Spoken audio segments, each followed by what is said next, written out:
Всем привет и добро пожаловать на мой канал. В этом видео я бы хотела рассказать, как итальянцы отмечают Новый год в Италии. Начальное Рождество для них более значимый праздник. И именно Рождество в ночь с 24 декабря на 25 декабря они отмечают в кругу семьи и готовят различные блюда. И для них это более значимый праздник, нежели Новый год.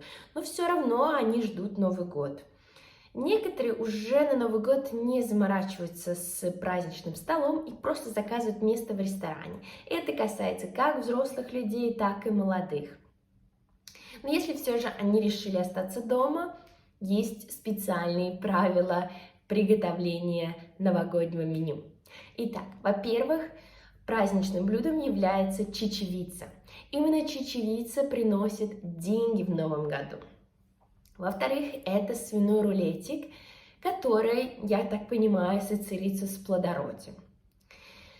В Италии нет салатов в том понимании, в каком мы знаем их. То есть нету вот этих вот супер сложных салатов, селедка под шубой, я не знаю, там гранатовый салат. Нет, но все-таки оливье они готовят и называют его здесь русским салатом.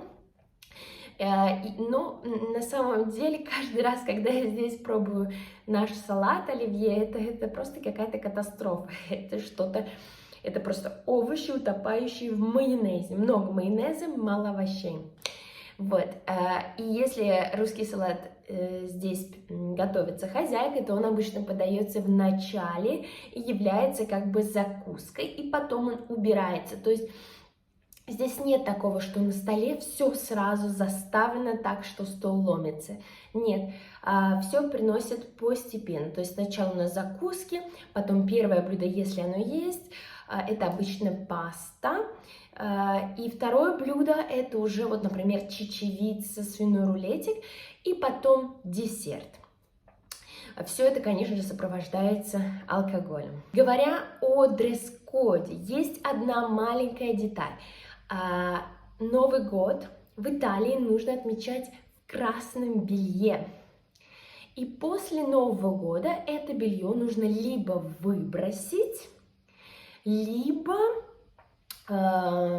оставить где-то и не надевать целый год. Я не знаю, как у вас дома, но, например, у нас в семье мы часто предполагаем, какой же следующий год, какой он по китайскому календарю, там, я не знаю, год тигра, год петуха и так далее. Здесь этим не занимаются. Я вообще не слышала, что итальянцы об этом говорят и как-то там, не знаю, пытаются подобрать наряд или декор. Нет, тут такого нет. В принципе, единственное правило – это иметь что-то на себе красное, и желательно это должно быть нижнее белье. А так, чтобы там нарядиться блестящее или там желтое под цвет, не знаю, тигра, то есть в соответствии с вот этим вот лунным календарем, или как он называется, такого здесь нет. Давайте теперь разберемся, значит, какое у нас расписание на 31 декабря в Италии. Значит, к вечеру все собираются за стол, и это примерно часов 8-9, потому что обычно ужин проходит в это время в Италии. Значит, мы собираемся за праздничным столом. Сначала подаются закуски, потом они убираются, потом подается первое блюдо, второе и десерт, как я вам уже рассказала. Десерт, возможно, уже у кого-то будет в новом году. Итак, 12 часов. Нет у них такого понятия, как куранты. И обычно это просто таймер в телевизоре. Президент у них говорит речь на Новый год, но это обычно происходит до 12 часов, то есть где-то прям ближе к вечеру, но не ближе к 12. Как только Новый год наступил, конечно же, все это сопровождается фейерверками, как и у нас, и открытием бутылочки Prosecco. Дальше. В Италии есть город, который называется Неаполь. И именно там не советуется отмечать Новый год. Почему? Потому что там существует традиция запускать сумасшедшие фейерверки. Просто все, кто может, без соблюдения правил безопасности.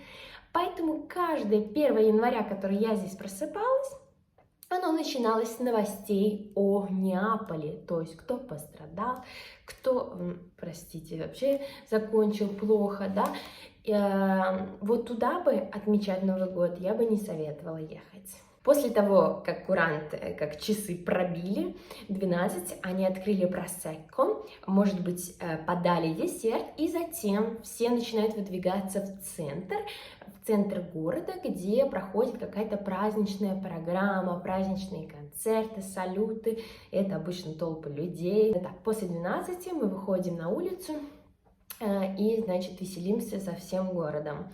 И последнее, что я хотела бы упомянуть, это то, что итальянцы не следуют четким традициям на Новый год. И у них есть такая поговорка «Natale con i tuoi e il Capodanno con chi vuoi», которая означает, что Рождество отметь с твоей семьей, а Новый год отметь с кем хочешь и, в принципе, как хочешь. В принципе, все, что я хотела рассказать в этом коротком видео про Новый год в Италии. Если у вас остались какие-то вопросы, пожалуйста, задавайте мне их в комментариях, ставьте лайк и подписывайтесь на мой канал. До новых встреч! Чао!